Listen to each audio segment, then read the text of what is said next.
Et bonjour! Alors, la thématique du jour, ça va être aïe aïe aïe, j'ai mal au dorsal. J'ai mal ici, là, entre les omoplates, un peu au milieu du dos. Et pourquoi est-ce que j'ai mal là? Alors, aujourd'hui, donc, je vais à nouveau vous parler de Mireille. Donc, Mireille, notre femme type de personnes qui peuvent venir me voir au cabinet. Et aujourd'hui, Mireille, c'est moi. De nouveau, je vais vous parler de l'expérience que j'ai vécue hier, justement. Et c'est pour ça que j'avais envie d'en parler.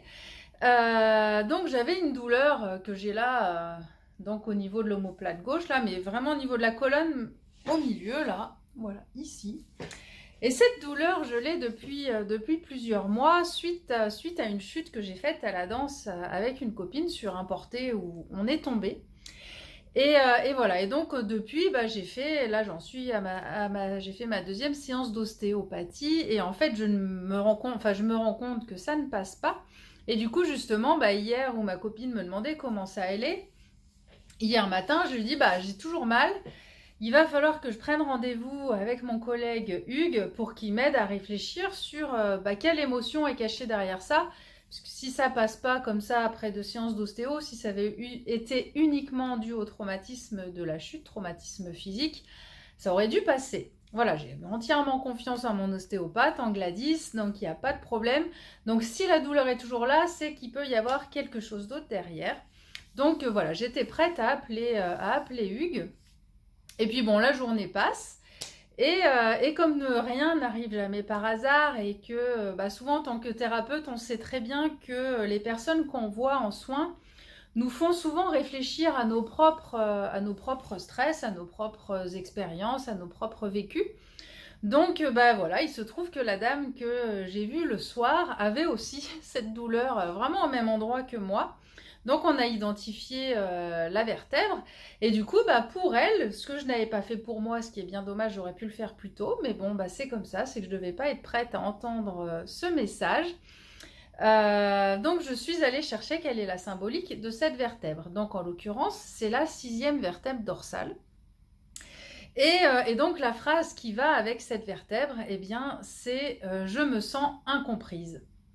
Donc j'ai dit ça à la dame, alors pour elle ça a résonné assez nettement, et pour moi aussi du coup, que en effet j'ai un sentiment de ne pas me sentir comprise. Notamment depuis longtemps, depuis quelques mois maintenant, puisque depuis que j'ai changé de profession, c'est parfois un peu compliqué d'échanger sur mes stress, sur mes doutes. Et voilà, et je me sens un petit peu incomprise par rapport à ça.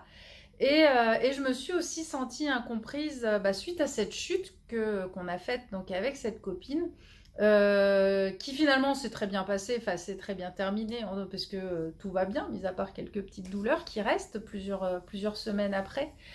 Mais c'est vrai que cette chute m'a pas mal marquée, et surtout a posteriori quand j'ai réalisé en fait la façon dont on était tombé et qu'on aurait réellement pu se faire mal, enfin même très mal. Et du coup, c'est vrai que je me rends compte que sur cette chute, la façon dont j'en parle à chaque fois, c'est en rigolant. Mon mari, il a même pas du tout perçu le problème. Et c'est vrai que je me rends compte que je me suis sentie incomprise aussi sur le traumatisme que que m'a impliqué cette chute et ce changement de vie professionnelle. Donc c'est deux choses qui se cumulent et qui me font comprendre ça. Et la réflexion à avoir par rapport à ça, et aussi pour la dame qui était là pendant la séance, où je l'ai amenée aussi à réfléchir à ça.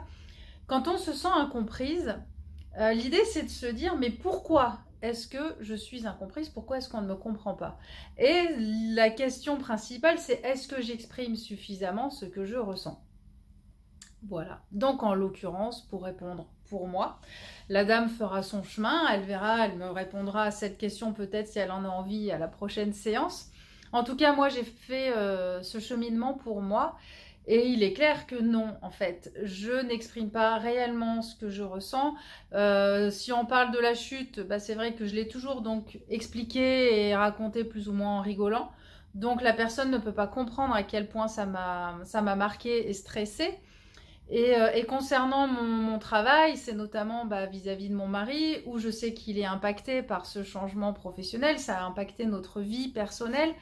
Du coup, c'est vrai que je ne lui partage pas forcément tous mes doutes, tous mes stress, parce que voilà, il en supporte déjà pas mal et j'ai pas envie de l'inquiéter plus en lui rajoutant mes stress.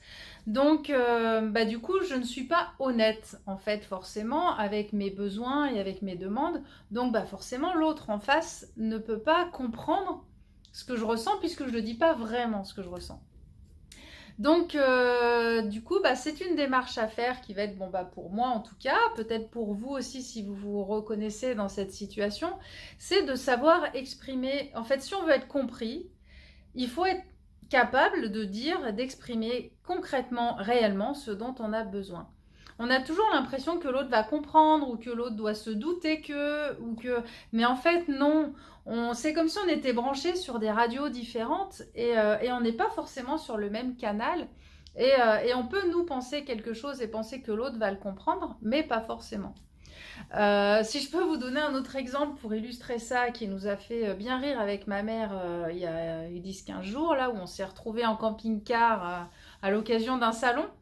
Et en fait, donc moi j'étais le soir, j'étais sur mon téléphone, j'étais déjà dans le lit et il commençait à faire nuit, donc moi je regardais mon téléphone. Puis ma mère qui n'était pas tout à fait prête, elle me dit si tu veux, tu peux allumer la lumière.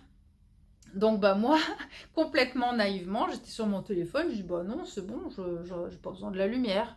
Et en fait, c'est en répondant et puis en voyant, en voyant sa tête et son expression que j'ai réalisé qu'en fait, c'était une demande qu'elle me faisait, c'était pas une suggestion, c'est qu'en vrai, elle me demandait d'allumer la lumière. Et elle-même, elle s'est rendue compte qu'en fait, sa demande n'était pas du tout formulée de façon claire. Donc, elle a eu une réponse pas claire du tout. Enfin, en tout cas, pas celle qu'elle attendait. Donc, on a bien rigolé quand on s'est rendu compte de ça. Mais en gros, c'est ça, c'est qu'elle voulait que j'allume la lumière. Ça aurait été beaucoup plus simple de me dire, s'il te plaît, Élise, allume la lumière. Plutôt que si tu veux, tu peux allumer la lumière. Voilà, et je pense que c'est quelque chose qu'on peut retrouver quand on n'ose pas dire quelque chose. Peut-être, moi, par exemple, j'ai un peu peur aussi d'inquiéter un petit peu plus mon mari, je veux le préserver. Mais du coup, moi, ça me remet dans un autre stress supplémentaire, d'avoir déjà un stress, quelque chose qui me dérange, et en n'osant pas le dire, du coup, de m'ajouter ce stress, de penser que l'autre devrait le savoir, mais qu'il ne le comprend pas, et pourquoi il ne comprend pas, et donc de se sentir incomprise, c'est aussi désagréable. Voilà, donc ça c'était mon expérience et mon retour d'expérience à vous faire. Donc pour cette douleur dans les dorsales là, alors je vais voir comment ça va se passer maintenant. J'ai vraiment fait le lien hier soir. Et ce qui est assez marrant, c'est que cette nuit en bougeant, ou juste en bougeant dans mon lit, en dormant, clac, la vertèbre a claqué. La vertèbre a claqué. Donc puis là je me sens plutôt bien. Donc j'espère avoir fait ce lien en tout cas sur cette émotion qui voulait s'exprimer. Et maintenant, j'ai le travail à faire d'arriver un petit peu plus facilement à exprimer ce que je ressens réellement, les besoins que j'ai pour pouvoir être comprise par la personne dont j'ai besoin d'être comprise.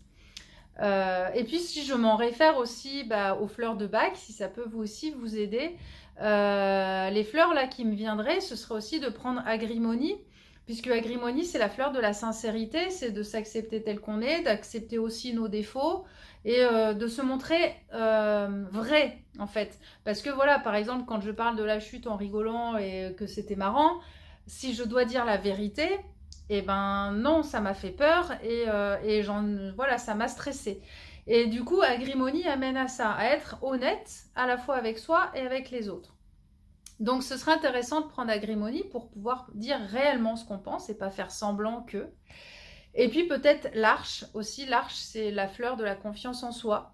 Et pour oser parler, pour oser dire ce qu'on ressent sans avoir peur que l'autre vienne nous juger, sans avoir peur non plus de le déranger, d'oser s'exprimer. Ça, ce serait l'arche. Et puis peut-être éventuellement Mimulus, qui est aussi la fleur du courage pour oser aller de l'avant et ne pas laisser ses peurs prendre le dessus et nous bloquer.